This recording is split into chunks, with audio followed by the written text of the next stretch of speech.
Bueno, pues entonces vamos a iniciar con otro encuentro psicoanalítico más con mis compañeros aquí presentes. Hoy vamos a hablar de un texto que se llama Psicoanálisis y Política de un autor llamado Castoriadis, tiene un nombre medio extraño. Bueno, yo pienso que antes de comenzar, comentar que a lo mejor, y también se los comento aquí a todos ustedes, como que tal vez debería ser un poquito más libre, por así decirlo, el diálogo, que ustedes puedan no solamente remitirse, ¿verdad?, a los conceptos bien estructurados y decir una aportación así súper estructurada ni nada de eso, sino quisiera también como que en esta sesión fuera algo así como más una plática, ¿no? Una conversación o poder ir comentando, sí del texto, pero que también podamos ser libres de poder comentar más allá del texto para que, por ejemplo, personas que no conocen el psicoanálisis, este entiendan más bien con conceptos un poco más sencillos o una manera de hablar un poquito más, eh, menos técnica, por así decirlo, lo puedan entender y que también pues sea como una manera de platicar chido, ¿no? Acá entre los amigos, entre los compas. Y porque al final de cuentas, pues sí, somos psicólogos y somos profesionales y todo eso, pero pues también somos seres humanos, ¿no? También tenemos nuestras propias dinámicas, nuestras propias formas de ser, nuestras propias personalidades y pues estaría chido que también las podamos compartir, perdón. Bueno, para comenzar la introducción de este texto. Bueno, les voy a comentar, por ejemplo, que me llamó mucho la atención esta interrogante o esta duda que se hace en el texto que dice, ¿qué significa el psicoanálisis como teoría y como práctica? Es lo primero que se cuestiona el texto. ¿Por qué? ¿Qué significa el psicoanálisis? Porque Freud habló de que Freud dijo que había tres profesiones imposibles, ¿no? Psicoanálisis, pedagogía y política. Entonces, no, dice él, en los textos de Freud, no argumenta por qué son imposibles, ¿verdad? Y él como que en este texto yo siento que él trató de dar como esa explicación de por qué Freud le dice que esto es imposible, ¿verdad? Entonces, es la primera pregunta de qué significa el psicoanálisis como teoría y como práctica. Si de verdad representa que el psicoanálisis sea imposible como teoría o como práctica, porque como dice ahí, lo que se buscaba era como cambiar al humano, cambiar a la persona. Y bueno, entonces el cambiar a una persona puede resultar imposible y pretender cambiar al humano también, hablaba ahí de una referencia del libro de 1984. Sí me leí ese libro y esa novela y la verdad, está muy excelente la comparación, por ejemplo, que él dice que pretender cambiar al ser humano es tratar de erradicar el querer y el pensar del sujeto. En la de 1984 se buscaba eso, que los sujetos, que las personas que estaban ahí inmiscuidas en esa sociedad tenían prohibido el pensar, tenían prohibido los sentimientos, pero no se los prohibían así de manera de que te vamos a castigar si los tienes. No, sino que lo que buscaban era adaptar el lenguaje, adaptar de cierta manera para que la persona misma pudiera cambiar y, y dejar de pensar en el pensamiento, por así decirlo, conforme manipulando pues el lenguaje, manipulando ahí el contexto en el que tú vivas, es como te hacían que tú dejaras de querer y de pensar. Entonces, en el psicoanálisis, se busca ese tratar de cambiar a la persona, pero también, por ejemplo, lo que trata es de que se libere el inconsciente o conocer el inconsciente. Por lo tanto, no es cambiar como tal a la persona, sino que se busca entender ciertos aspectos inconscientes de lo que sucede en la persona. Y entendimiento de estas cosas inconscientes va a tener unas implicaciones filosóficas. por ejemplo, la cuestión de la libertad, qué tan autónomos podemos ser, ¿no? Porque si, por ejemplo, no hay una base política autónoma, no va a haber una sociedad autónoma como tal. Y nosotros pretender que el individuo alcance una autonomía sin tener esa autonomía detrás, pues también se nos va a hacer algo muy complicado. No creo que sea imposible, pero sí creo que tiene ahí muchas implicaciones que se tienen que pensar y analizar. Este. Y me gustó mucho este cambio que hace de la frase de donde era ello, el yo debe de venir, o sea, de surgir como un proceso, porque el devenir no es lo mismo al advenir. Advenir es como un estado al cual se alcanza. El devenir venía siendo un proceso en el cual tú pasas para este proceso alcanzar ese surgimiento. Y cambia entonces la frase y dice, el yo soy o es, ello también debe de emerger. Por lo tanto, si hay un yo, tiene que haber un ello, porque a veces las personas cuando van a la sesión, y lo he notado, que van a la consulta con el psicoanalista, lo primero que te enfrentas o la primera situación en el encuentro cara a cara con un paciente es justamente eso, el yo del paciente con el yo del analista. Por lo tanto, como es un yo con un yo, lo que debemos de hacer como analistas entonces es empezar a desviar el discurso no al yo, sino al otro con U mayúscula, o desviar ese discurso para que haya un surgimiento del ello. Y pues bueno, eso sería como introducción, como para poder, digamos, sentar aquí las bases de cómo vamos a platicar el texto. Y pues ya con lo que vaya surgiendo, pues ahí vamos a ir comentando. No sé qué quieran comentar alguno sobre el texto.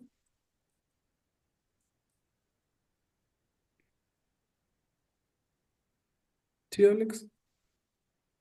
Sí, gracias por la introducción, Lore. No, gracias. Y con lo que comentabas sobre esa cuestión de que plantea Castoriadis, de que es una práctica poética, de que el psicoanálisis es un proceso práctico poético.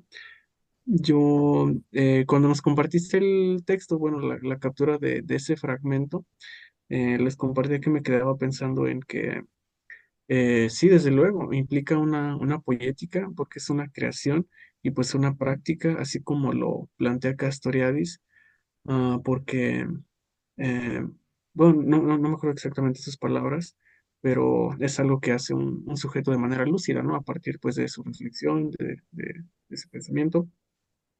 Y, y me quedé pensando en también si se puede pensar pues como una ética porque eh, al hablar de autonomía, de que apunta hacia el devenir de una autonomía o el devenir autónomos, e incluso pues, la misma palabra de autonomía, etimológicamente viene de nomos o noma, que significa ley o norma, o incluso nombre también.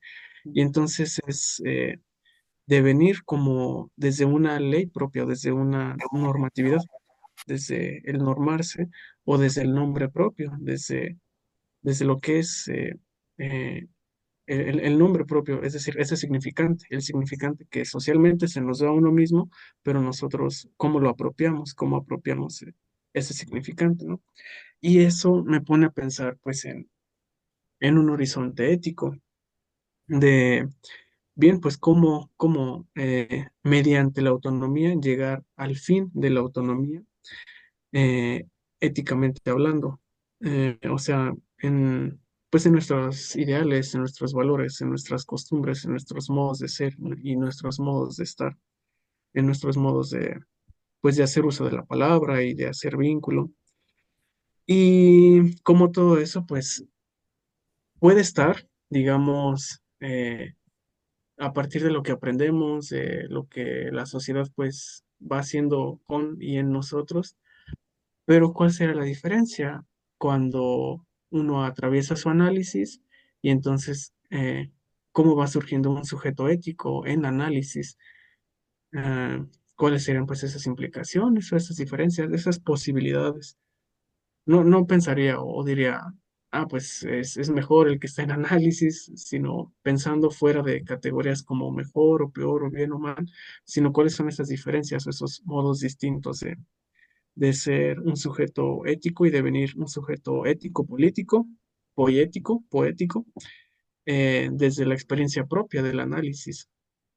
Y también desde la experiencia ahora, cuando somos analistas, cómo nos posicionamos, pues, no solo éticamente o poéticamente, sino también ahora políticamente. Sobre todo pues, en lo que menciona Castoriadis, de que estamos en una sociedad heterónoma, donde las instituciones, pues, lo tienen todo dominado. ¿Cómo nos posicionamos como analistas cuando hay tantas instituciones tan rígidas?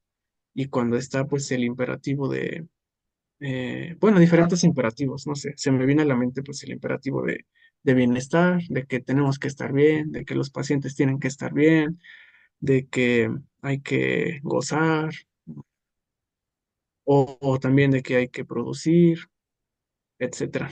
Entonces, bueno, me llevó a pensar eso, en todas esas cuestiones y esas implicancias y pues cómo nos posicionamos como analizantes, es decir, como alguien que está llevando y atravesando su propio proceso de análisis con un analista, o cuando somos analistas.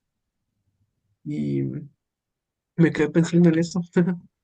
Pues, Y sobre todo, ujú. por ejemplo, en esto que mencionas de, de cómo las instituciones tienen esos imperativos, por ejemplo, cómo también se tergiversa el concepto de salud mental, ¿no? Porque salud mental ya se puede decir como un sujeto funcional, un individuo funcional en la sociedad, el que se encarga de producir, el que se encarga de llevar a sustento, el que se encarga de trabajar, el que se encarga de ser buen hermano, buen hijo, buen padre, etcétera.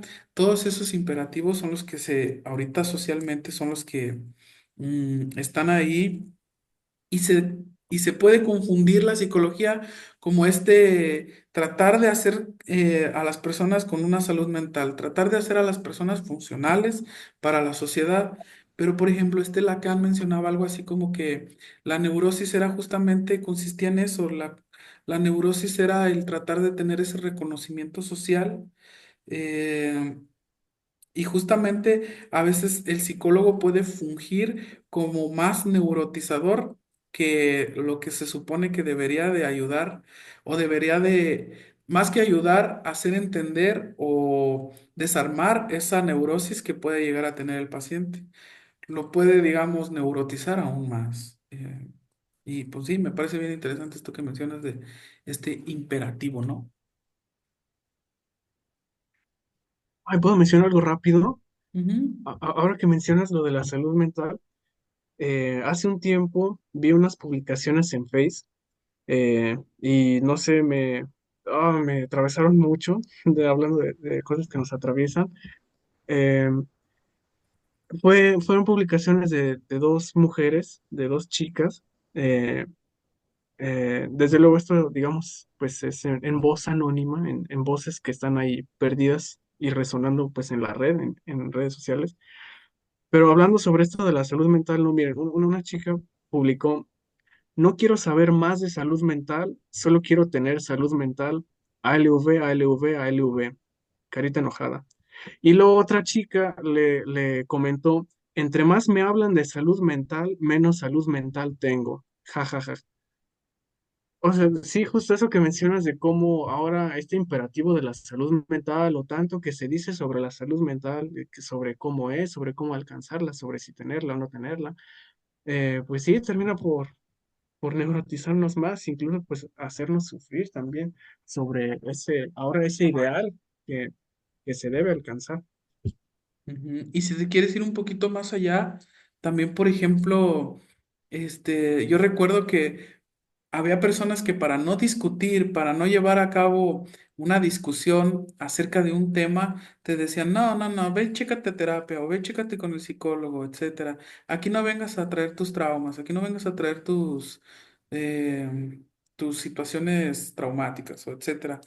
donde la sociedad ya también toma, digamos, de cierta manera el psicólogo, la terapia, como un, una forma de silenciar o de callar, pues los afectos que se están ahí también, moviendo entre las dinámicas de las personas. ¿Y por qué se utilizará como estos conceptos? No, porque hablando de la política utiliza mucho esto, ¿no? Los conceptos ideales como la salud mental, como el proceso psicológico, como algo así que cura a todas las personas. Este, ¿Por qué políticamente se basan en estas idealizaciones para poder controlar, digamos, manipular a la población? Para que nada más exista, como dice aquí en el texto, el yo y no pueda devenir un ello ahí, no pueda devenir una capacidad imaginativa de la persona, una capacidad reflexiva también. Nos quieren como, de cierta manera, un poco que no nos cuestionemos, que sigamos al pie de la letra un discurso.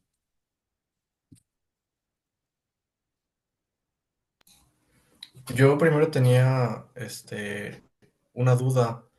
No sé si tengas ahí el dato a la mano, Lore, de qué año es el texto. Híjole, no, Em, la verdad es que te voy a fallar con eso, Edu, porque nada más así me lo prestaron unas ok. copias y pues eso fue lo que tengo.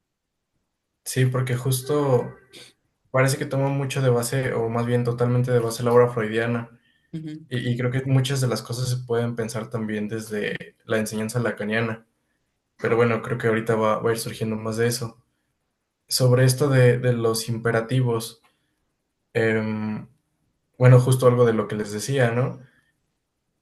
Está claro que el sujeto necesita una ley, o sea, se requiere que exista castración. Por eso, digamos, estos imperativos funcionan de cierta manera, en mayor o menor medida que nos neuroticen. Y creo que justo el trabajo del análisis es, si se podría decir de alguna manera, generar en el paciente, en el analizante, que surja su propio imperativo, ya no eso que es impuesto por otros, digamos, impuesto por esas instituciones, que cada institución, como lo dijeron, tiene su imperativo. Por ejemplo, el capitalismo, el imperativo es que estés generando, ¿no? Y creo que desde allí se empiezan a generar muchos imperativos, por ejemplo, el de la salud mental, que es estar con salud mental ahora, pues ser em, feliz ya en un punto muy positivista, poder expresarlo todo el tiempo, no caer en un momento triste, en un momento de enojo, todas estas cuestiones de responsabilidad afectiva y todo ese discurso que si bien se maneja desde la salud mental, tiene un fondo, podríamos decirlo, muy capitalista. Y justo creo que el análisis busca esto, subvertir esos imperativos o esos significantes impuestos por esas instituciones que representan el gran otro y generar un propio saber en esa persona que se siente enfrente de nosotros, que genere su propio imperativo de salud mental y desde allí pueda surgir algo nuevo, algo que movilice. Pero bueno, les digo, solo son como cuestiones que se pueden ir abordando, pero pues ya en el transcurso. ujú. Fíjate, Edu, por ejemplo, eso que mencionas. Yo considero, cuando leí este texto, me agradó mucho también lo del comienzo que menciona que hay psicoanalistas que toman el texto del malestar en la cultura como una forma de hablar de la sociedad de una manera pesimista, ¿no? De que pues no hay progreso, no va a haber este cambio social, etcétera. Incluso también es como una idea general, también por ejemplo en el cine. Las películas que salen de mundos posapocalípticos, siempre el mundo se destruye y nosotros ya no podemos volver a regresar a una normalidad. O sea, no hay como unas películas posapocalípticas donde el ser humano, digamos, se redima de lo que ha hecho en el planeta y pueda volver a regenerarlo. Em, en algunas, a lo mejor así habrá alguna que otra, pero digo, en la mayoría son así. Y sobre todo, entonces, en esta concepción pesimista que tienen los psicoanalistas de cómo va la sociedad, o algunos psicoanalistas de cómo va la sociedad, se crea también una idea, digamos, de pesimismo general. Y por ejemplo, yo pienso que no es tan así, no tendríamos que ver la sociedad de una manera tan pesimista, porque por ejemplo existen herramientas que nosotros tenemos a la mano con las cuales podemos cambiar cierta manera a las personas, como menciona aquí el texto, ¿no? ¿Cambiarlas en qué sentido?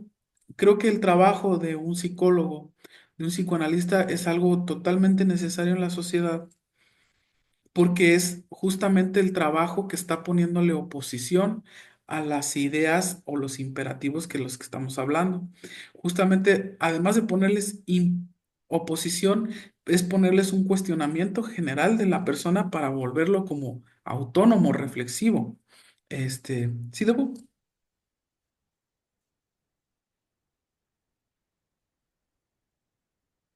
Creo que estás muteado.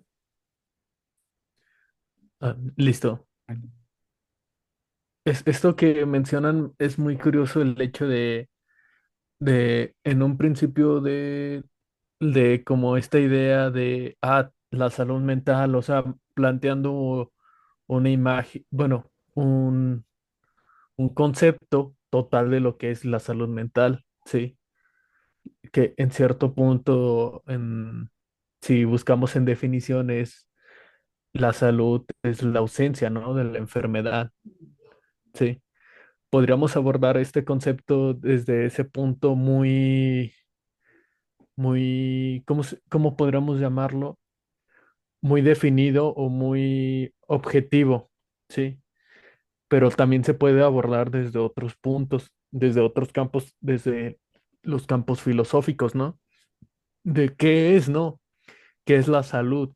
No solamente es la ausencia, porque para que exista algo, tiene que existir esto, lo otro, ¿no?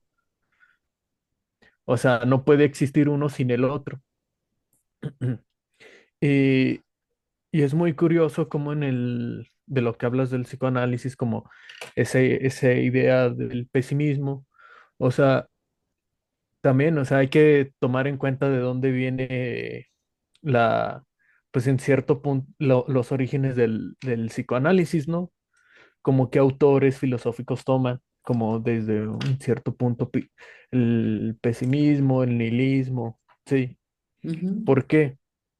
Porque justamente con estas partes de, no, pues es que de lo que hablo, del ejemplo que puso aquí Alejandro, de sus compañeros, de sus amigos en Facebook, donde se ponían a discutir de, estoy harto de la salud mental, ¿no? No quiero oírlo, entre más salud mental, menos tengo, ¿no?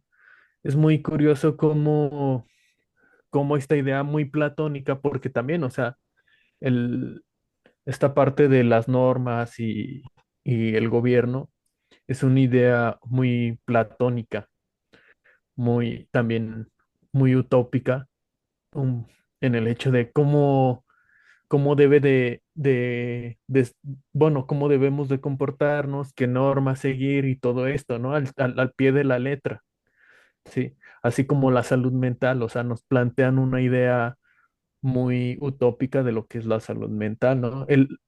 La ausencia. O sea, entonces yo no puedo alcanzar esa parte de ausencia porque es casi un imposible, ¿no?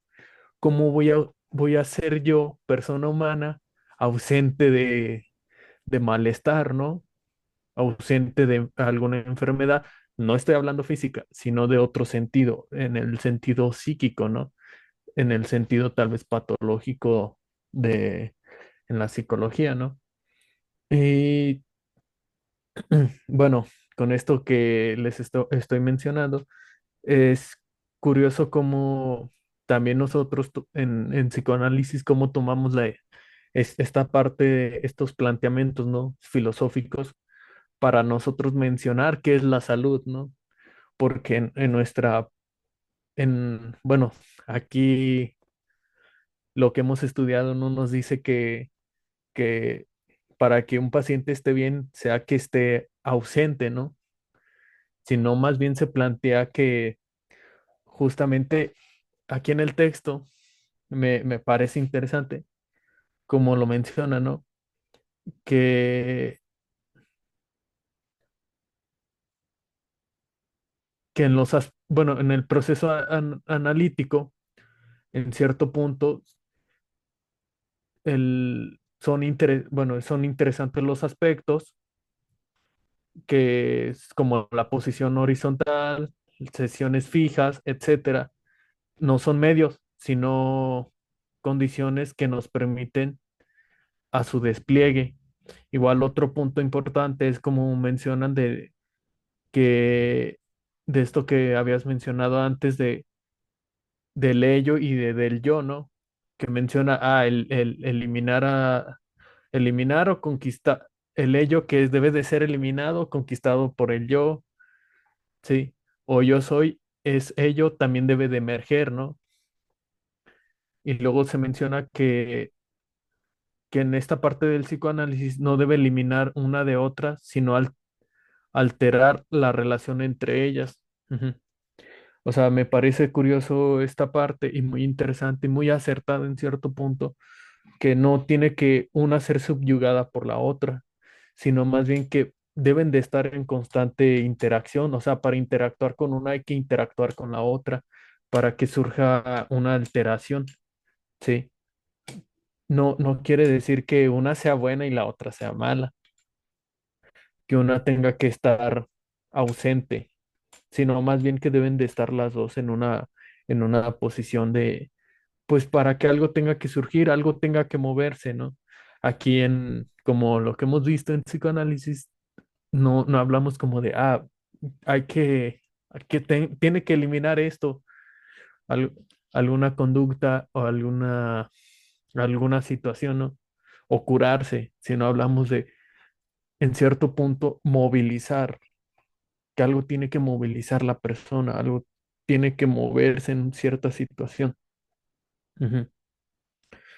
Y, y así en cierto punto es interesante, creo que esto que hablábamos de lo que es la salud, ¿no? Y más que nada la política y el psicoanálisis. Sí, por ejemplo, esto que mencionas. Estoy totalmente de acuerdo contigo con el texto de que le da un punto muy clave, ¿no? El alterar esas instancias, más no tratar de erradicar una o cambiar la otra, sino es el cambio de posicionamiento, digamos, de la persona ante lo que le está sucediendo. Por ejemplo, cuando estábamos hablando de la erótica en el tiempo de, ¿cómo era? Algo, bueno, tiene un texto, es el texto con un título muy largo, pero cuando hablábamos sobre el duelo, justamente es tal cual la concepción. Nosotros no vamos a poder erradicar, nosotros no vamos a poder quitar al final la muerte en sí. O sea, la muerte al final de cuentas nos va a llegar esa castración máxima, digámoslo así. Te va a llegar esa castración de la muerte.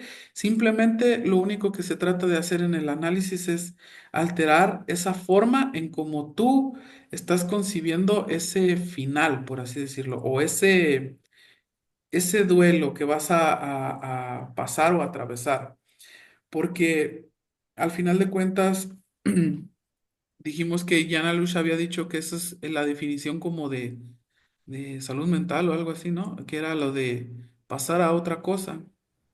Y eso de pasar a otra cosa es entonces también empezar a cambiar los conceptos que tú tengas predefinidos, porque llegan personas con una idea, con los imperativos, con el discurso del amo, con lo que le dijo otra persona que debería de ser, y justamente lo que te menciona Lacan, hablando de lo que dijo Edu, que tenía mucho que ver con lo lacaniano, ¿sí?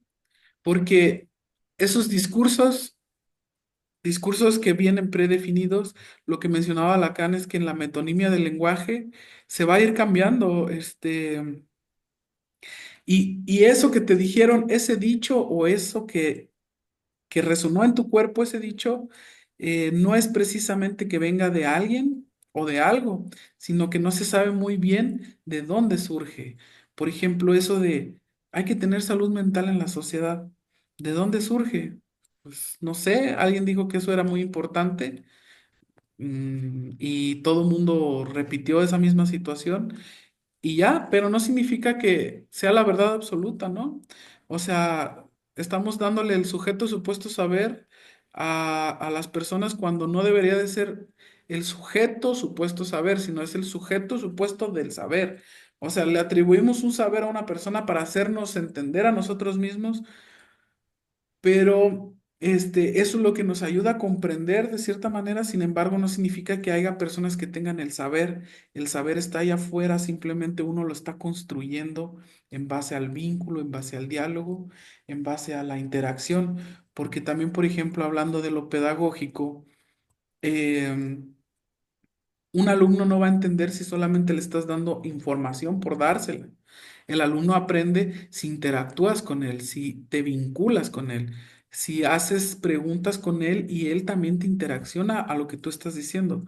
Porque simplemente ir a hablar y soltar información, pues eso lo puede hacer una computadora, ¿no? Pero el tú vincularte, el hacer que el alumno exprese emociones, afectos y se movilicen ahí, va a ser realmente inscripciones en ese alumno, ¿no?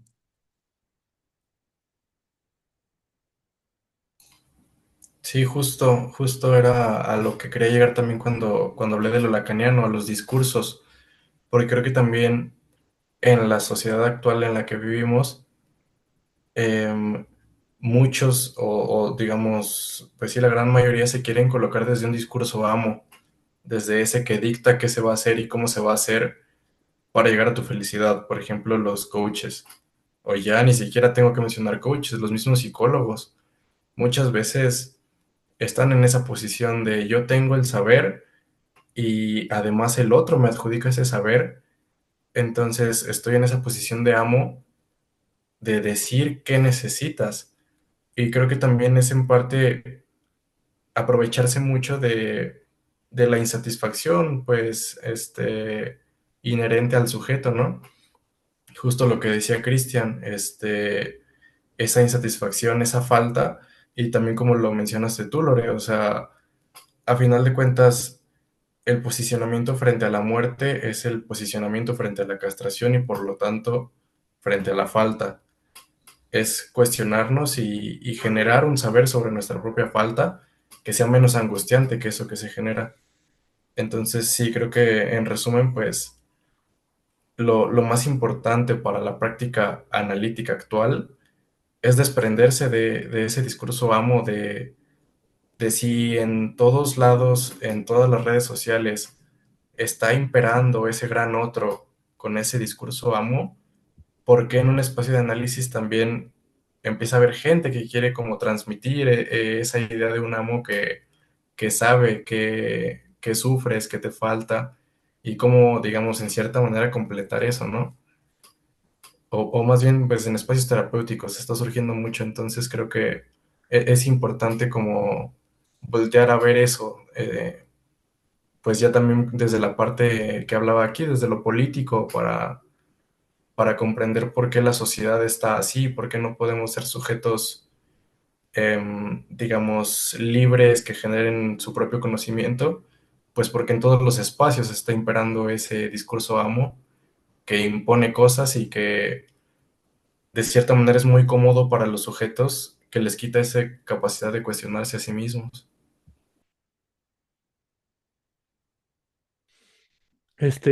Bueno, ahorita de que lo mencionabas tú, Eduardo, también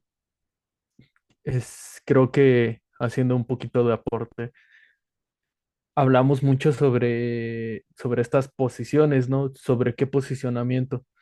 Justo lo voy a relacionar un poquito con la lectura, ¿no? Que mencionaba sobre, que Freud, bueno, mencionaba sobre tres profesiones imposibles, ¿no? Pero ¿por qué? Una, porque mencionaba de lo que habías dicho tú, Lorenzo, de que, bueno, era tratar de cambiar al ser humano, ¿no? También se lleva a discusiones, esa parte de tratar de cambiar al ser humano, también se habla de un principio y un final, ¿no? Y en la, en el, bueno, lo ponen un poquito en el psicoanálisis, como supuestamente como tratar de cambiar a la persona, la forma de pensar, en la educación como igual moldear a la persona, la enseñanza para moldear a la persona, ¿no? Mientras que en la ley o bueno, en la política es, es tratar de pues, o sea, con las normas que se siga, que las, en cierto punto, tal vez se podría hablar, o bueno, más bien, sí, en cierto punto, no en todos los casos, prohibiciones, formas de pensar, formas de actuar, sí, ya imposiciones, ¿no? Te ponen en cierta parte, ¿no?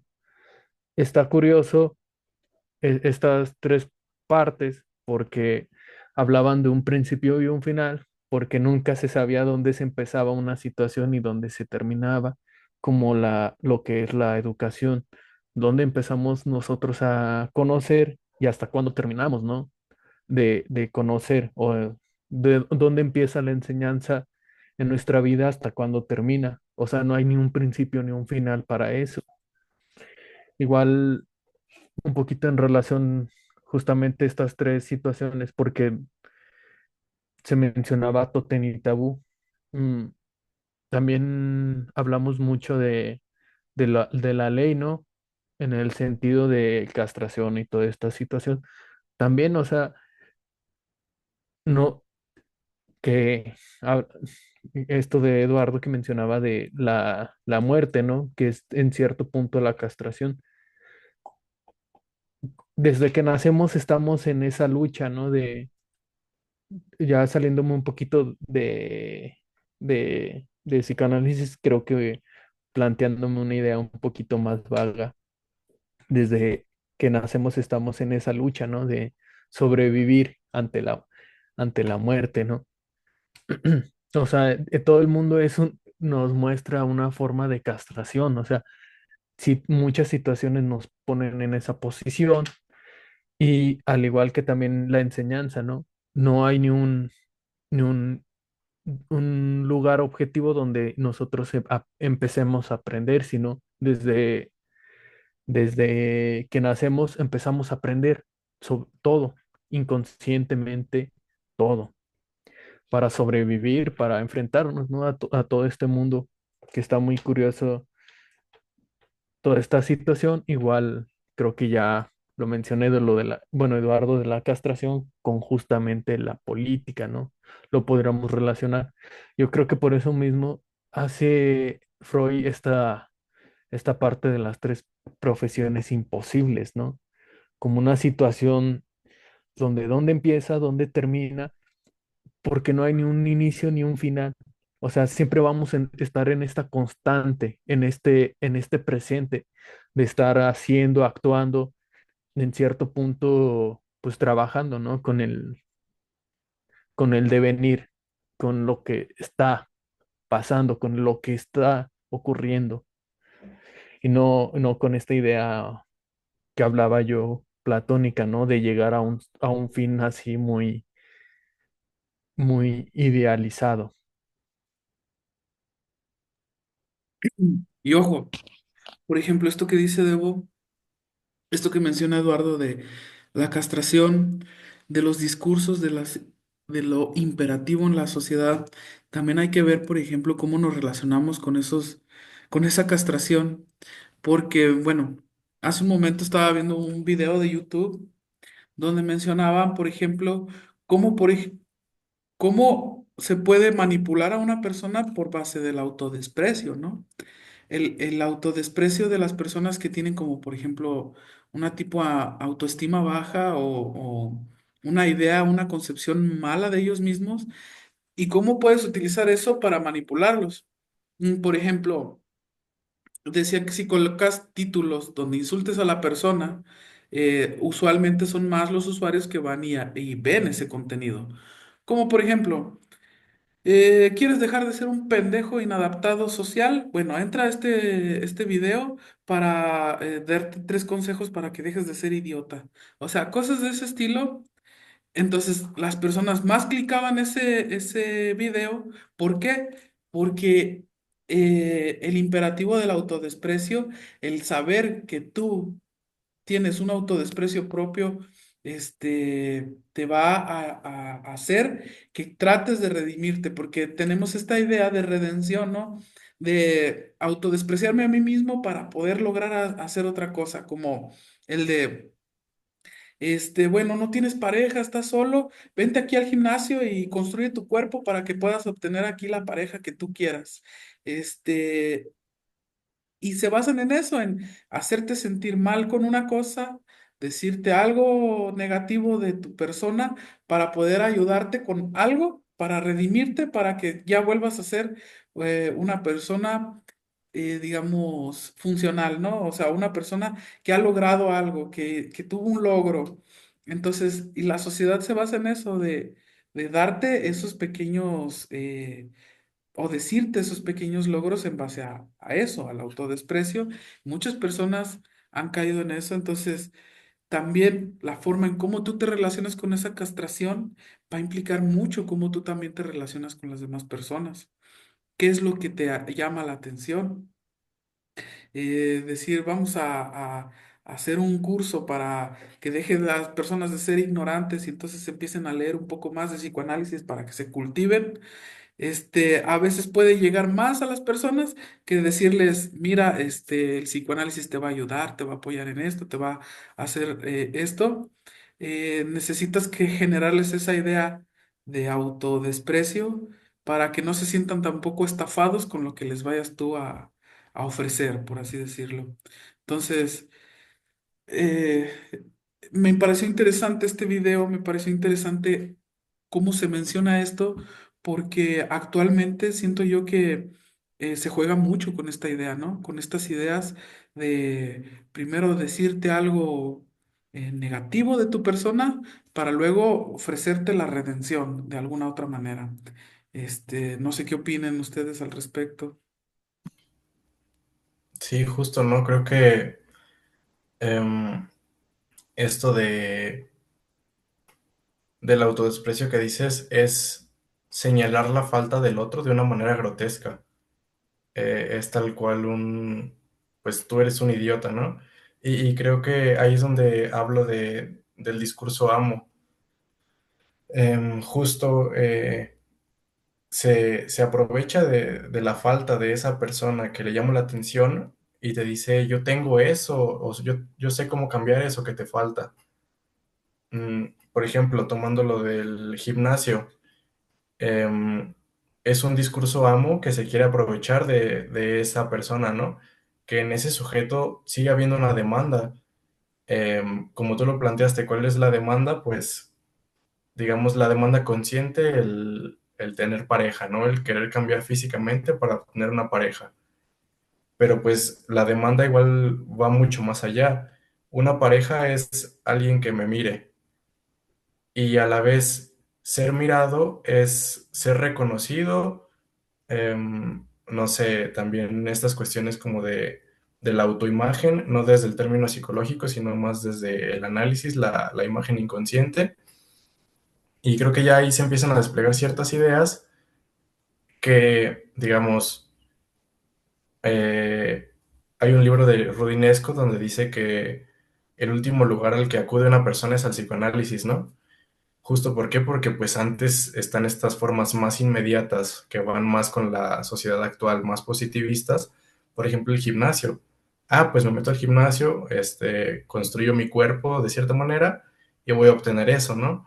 Pero toda esa demanda inconsciente que estaba detrás de obtener un cuerpo grande, fuerte, definido, va quedando un poco opacada y a la vez se va generando como este mal tapón de la falta que pues, digamos, tarde o temprano va a dar cuenta ese sujeto que el gimnasio no genera eso subjetivo que fue lo que lo llevó ahí, creo que en cierto punto.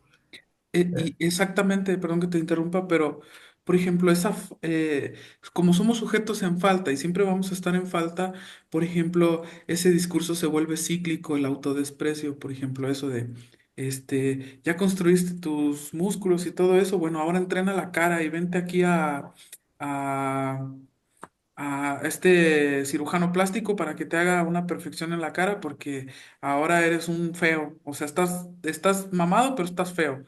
O sea, siempre van a encontrar ahí la falta en el sujeto porque siempre tenemos ahí una falta y siempre van a buscar entonces ese autodesprecio, buscar que tengas ese autodesprecio para redimirte y estamos pasando entonces personas que por eso tienen tanto sufrimiento, tanto malestar psicológico, porque eso es lo que también mencionaba en alguna clase sobre la adolescencia, que ahorita lo que es imperativo, a lo mejor en la adolescencia, imperativo en el sentido de que casi todo el mundo está inmiscuido en eso, es en el malestar psicológico. No conozco un adolescente actual que no diga, adolezco de lo que está sucediendo actualmente en cuestión psicológica, porque también estaba viendo que anteriormente el castigo era físico, ¿no? Si no haces bien las cosas, te damos unos latigazos y con eso te compones. Ahora actualmente todo es la manipulación psicológica. ¿Cómo te manipulo de manera psicológica o cómo te genero ese malestar para poder yo entonces venderte la redención, venderte el producto que te va a salvar de este malestar? Y ahora escuchándolos, piensan que pues es un discurso, o son discursos muy perversos, ¿no? Porque es dar cuenta de la falta, pero convertir esa falta en goce. Es decir, de una falta que puede aperturar un deseo, no, la obliteran, la obturan, la detienen, impiden toda posibilidad de deseo y se utiliza, se toma de esa falta para llevar al otro a gozar, a seguir gozando y gozar con él. En eso de, eh, si te falta gimnasio, entonces pues vente aquí con nosotros, entrenas y luego a otra cosa y a lo que sigue, porque siempre vas a estar en falta y tienes que estar en falta, pero así puedes seguir haciendo más, puedes seguir tomando estos suplementos, puedes seguir haciendo estas otras cosas, etcétera. Y alimentando esa repetición, ese goce, yendo hacia el goce y termina pues siendo pues muy perverso, me suena. No tengo ahorita el dato de dónde lo leí, pero justo había un texto que hablaba de esto de lo institucional es inherentemente perverso, toda institución es perversa o va a querer instruir algo perverso justo desde este discurso del gran otro, ¿no? Y el texto también lo mencionaba.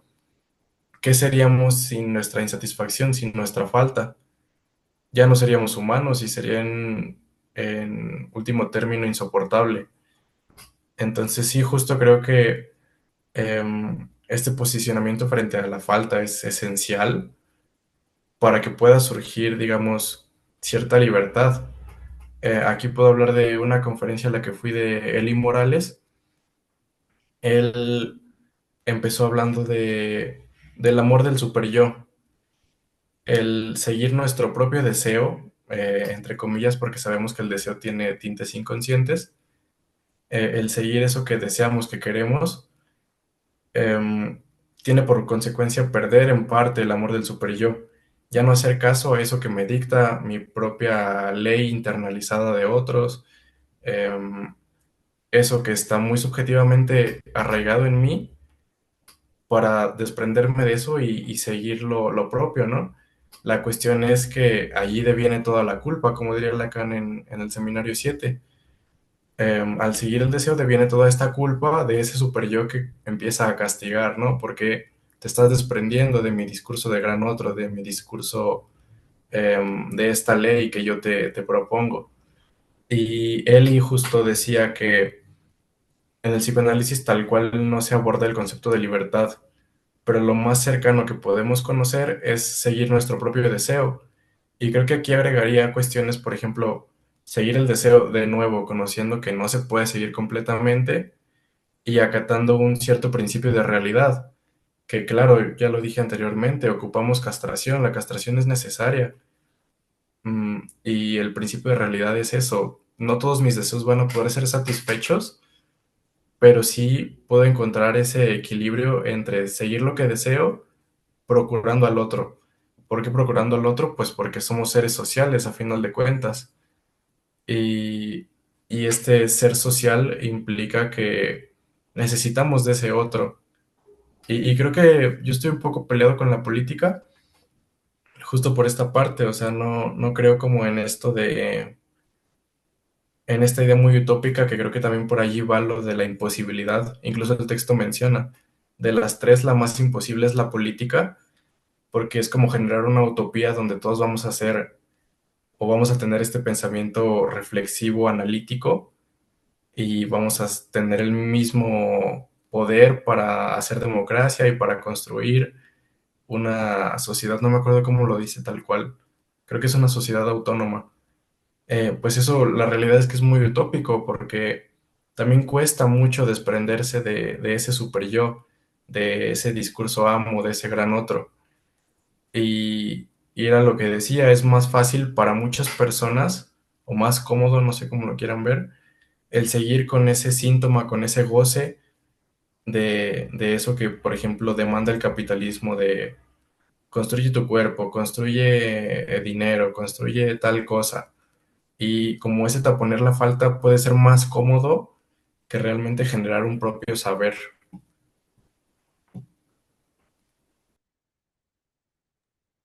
Sí, tal cual.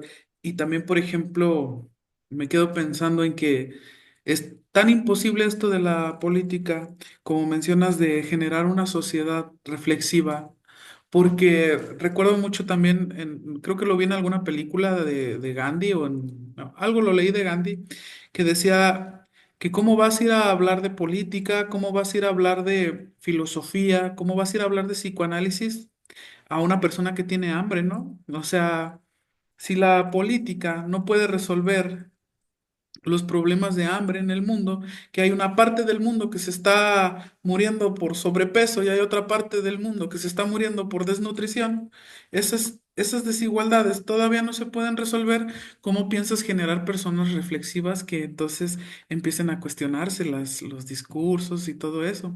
Una cosa, genera la imposibilidad de la otra cosa. Y si no hay personas que se les quite las necesidades básicas, tampoco va a haber personas reflexivas, pero no va a haber personas reflexivas si siguen existiendo personas con necesidades básicas, o sea, una a la otra. Y eso es justamente lo que está sucediendo entonces en el mundo tal cual. Tenemos esta dificultad de la desigualdad y hasta que no podamos, digamos, medio soslayar esta dificultad que presentan los seres humanos, no vamos a poder progresar un poco más en esto de la reflexión y de pasar de ser una sociedad heterónoma a pasar a una sociedad autónoma, ¿no? Es algo bien difícil y complicado, siento yo. Y justo hace poquito tiempo, como menos de un año yo creo, a inicios de tuve la oportunidad de dar, o bueno, junto a otros compañeros, una conferencia de salud mental. Ahí estaba Cristian y justo había una persona que hacía, digamos, un acompañamiento desde la psicología. No sé qué ramo usaba exactamente, porque es como eclécticos. Eh, y justo yo le decía esta parte, ¿no? Si tienes una paciente que estudia en las mañanas, trabaja en las tardes y además, no sé, es mamá, ¿cómo le vas a decir de esa manera tan directiva? Ah, pues es que para tener salud mental tienes que hacer ejercicio, tienes que leerte este libro, tienes que hacer tal cosa. O sea, eso a final de cuentas es lo que les hablaba, ese discurso amo que quiere imponer algo, cuando pues claramente esa persona después de su día lo que quiere es llegar a su casa y descansar, no le queda ni tiempo ni ganas de hacer ejercicio. Entonces justo es acompañar a esa mujer, a esa persona sujeta, a que genere eso que pueda sostenerla de una manera menos angustiante frente a su vida, frente a eso que vive, no tratar de imponer este discurso de nuevo. Se me hace muy capitalista el discurso actual de la psicología también, muy positivista, que a final de cuentas pues no sirve, como lo dijimos al principio de la reunión, no recuerdo quién lo dijo, si Lore o Alex, pero termina por neurotizar más y generar algo más angustiante para esa persona que de por sí ya llega al espacio terapéutico con un sufrimiento.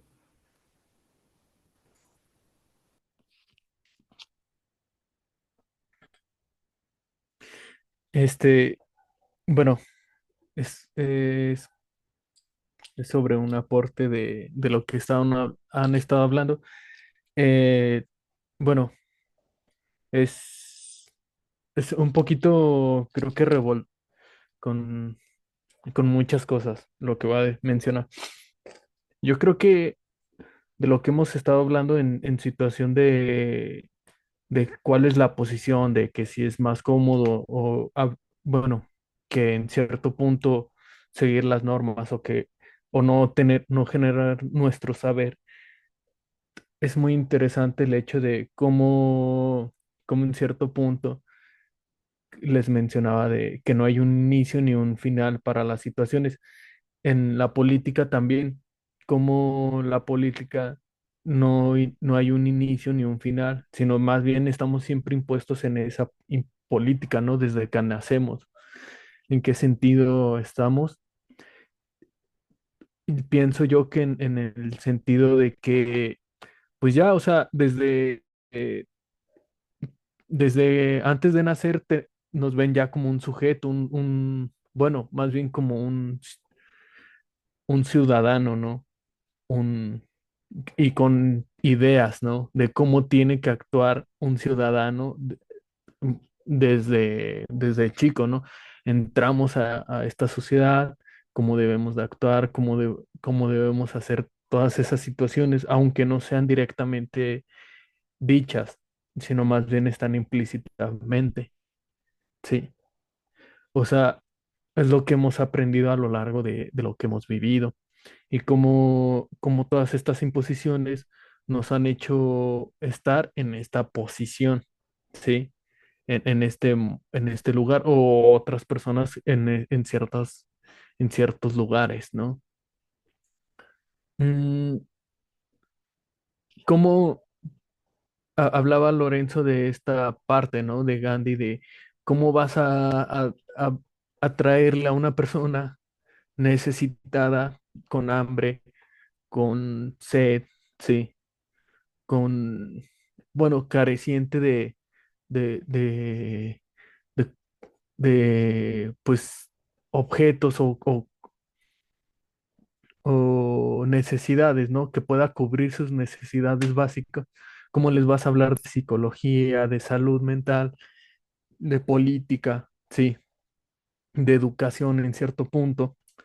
Sí, yo creo que en cierto punto no, o sea, sí es muy difícil porque igual de lo que les mencionaba, hay, no hay un inicio en el que se nos impone, sino hay yo creo que una situación muy compleja en ese sentido, de un poquito en el sentido de que si nosotros ya estamos, se nos imponen ciertas posiciones en la cual debemos actuar, cómo debemos de pensar, cómo vamos a reconocer nosotros en cierto punto cuando estamos cómodos o cuando no estamos cómodos, ¿sí?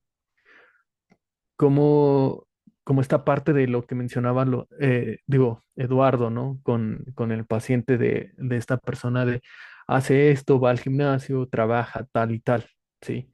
Y llega cansada y lo único que quiere es estar simplemente descansar, ¿no? No estar escuchando al otro, sino más bien escucharse así. Pero ¿cómo escucharse así si uno ya viene agotado? ¿Sí? ¿Cómo, si no puede tener esta necesidad de descanso? Porque el descansar también es una necesidad al final de cuentas, ¿no? Pero en cierto punto, el cómo todas estas imposiciones nos alejan de nosotros, ¿no? No sé si me doy a entender de lo que estoy hablando, ¿sí? son estas imposiciones que nos ponen que ni siquiera nosotros nos damos cuenta dónde estamos, qué es lo que va primero y o bueno, más bien no qué va primero, sino qué es lo que nos está en cierto punto haciendo falta en nuestro día a día. No en el sentido de estar completos, sí, sino en el sentido de nosotros, ¿no? En el sentido de como persona, sí, como humano.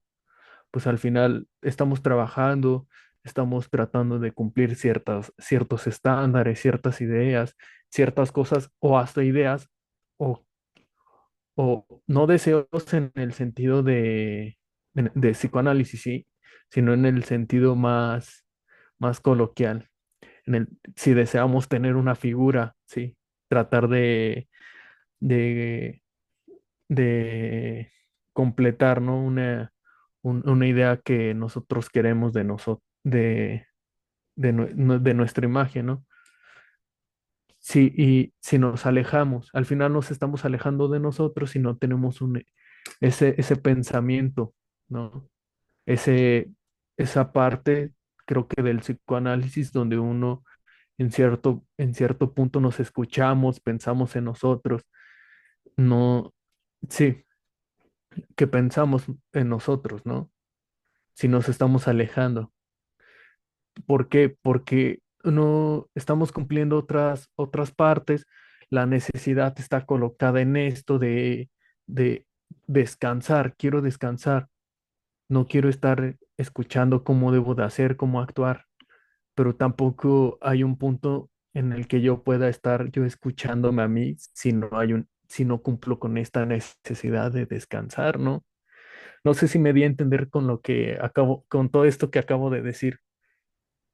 Sí, claro, las necesidades a veces también imposibilitan esta reflexión y es necesaria también la reflexión en la sociedad. Por ejemplo, bueno, ya queda menos de un minuto de esta sesión. Ahorita se va a cortar, pero les paso rápido el link y pues ya pasamos a la última parte, la final, para que ustedes pues puedan decir sus reflexiones finales. Y pues le dejamos por el momento así, ¿no?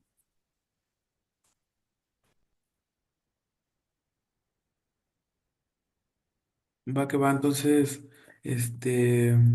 bueno, los veo en la otra sesión.